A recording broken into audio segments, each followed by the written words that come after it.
Barcelona's choice to send João Amaral to the FIFA U20 World Cup in Chile reads like a small decisive pivot with huge consequences, a chess move born of necessity and ambition. The club that once spent freely on marquee names now finds its future tied to the scouts who travel dusty stadiums and late-night hotels, the men whose notebooks hold the names that may one day carry the Blaugrana crest. Amaral arrives with more than binoculars.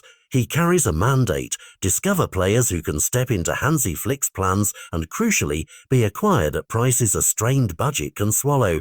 This is talent hunting as strategy, not luxury. Barcelona's academy has always been its heartbeat, but in an era of financial constraint, the heartbeat must be protected and amplified by smart scouting, the kind that turns unknown teenagers into starters or into assets that keep the club afloat.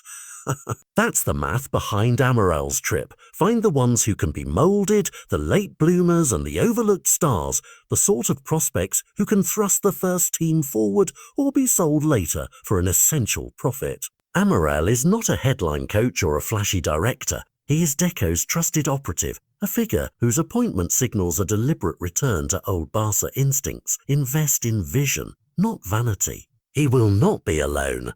A scouting entourage will comb Chilean venues, watching movements and reactions, assessing how a player reads the game under tournament pressure. What scouts prize at tournaments like the U20 World Cup is not the perfect finish or the single long pass. It is traits, physical ceiling, decision-making speed, resilience, and a profile that adapts to Barcelona's philosophy. A midfielder who shields space like a young Pedri, a defender with the composure to play out from the back, a forward with the burst and intelligence to unsettle defences.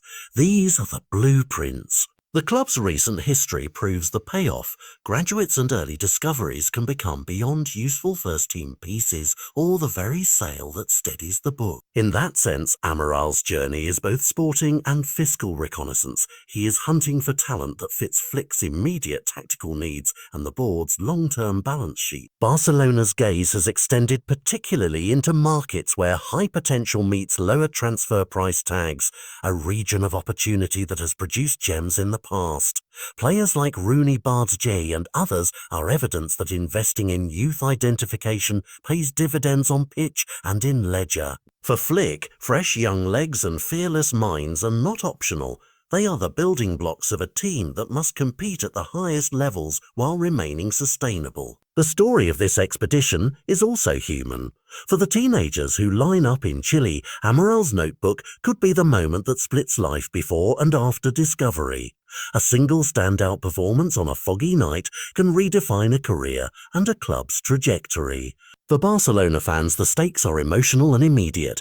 Hope wrapped in scouting reports, the dream that the next big name is hiding in plain sight on a distant pitch. For the club's executives, the stakes are pragmatic. Identify targets early and cheaply, use La Masia to polish them, integrate what's ready and sell smart when necessary. The tension between sporting ambition and financial reality gives every scouting trip a new narrative charge.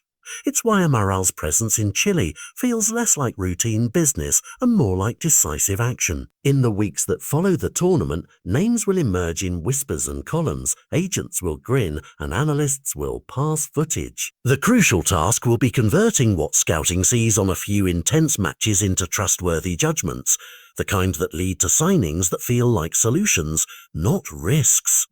If Amaral finds even one player who ticks Barca's boxes, tactical intelligence, technical splendour, and the temperament to thrive at Camp Nou, then this trip will be remembered as the quiet turning point that helped rebuild a team through imagination and patience. In the end, Barcelona's future may not arrive as a headline-grabbing transfer, but as the patient work of a scouting network, a Portuguese chief, and a generation of players who step out of obscurity in Chile and straight into the centre of a club's revival.